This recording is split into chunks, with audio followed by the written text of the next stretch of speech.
also back. Of course, the injury affects more than just athletes who play football, and it's more than just the pros who are prone. But it has taken a former pro, Chris Nowinski, to make the NFL take notice of the long-lasting consequences of big hits. Nowinski brought his message to Tampa Prep High, and that's where our Drew Felios caught up with him. Mason Foster lays out Chad Ochocinco, reminding us big hits will be more monitored now than they've ever been. It cost Foster 20 grand.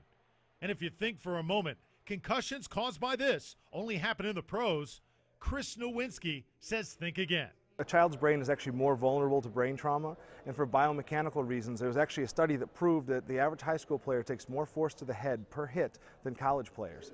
Over the past 5 years, Nowinski's work has made the entire football world take notice. He made a recent stop in Tampa to spread his Sports Legacy Institute's concussion training. The audience? High school coaches and administrators. The message, prep athletes are more prone to concussions than the pros. They have little weak necks. High school players can't use their hands to keep people awake, so they don't have the strength. And so the real focus shouldn't be on the NFL. It really should be on kids. Recent studies have shown around 50% of all football players suffer some sort of concussion each year. Nowinski's role focuses on prevention and treatment if and when it does occur. Chris, if you're a high school football athlete, what precautions can you take to make sure perhaps that there's a very low likelihood that this could happen?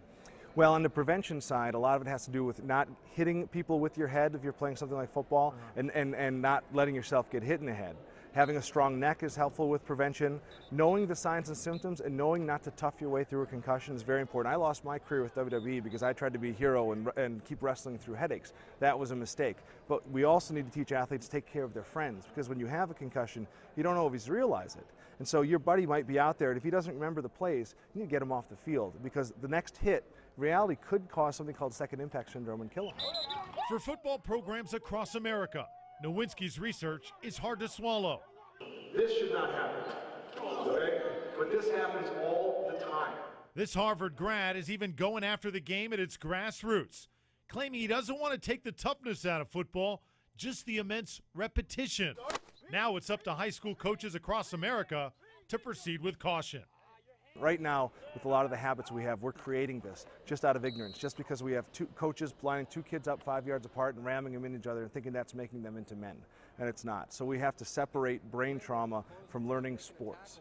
And I think we'll find a world where kids are only getting, instead of getting hit in the head 2,000 times a year, it's a very low number. They don't get concussions, and you only get the positive from sports and not the negatives. Thanks for joining us. Bucks postgame show tomorrow night. Have a great weekend.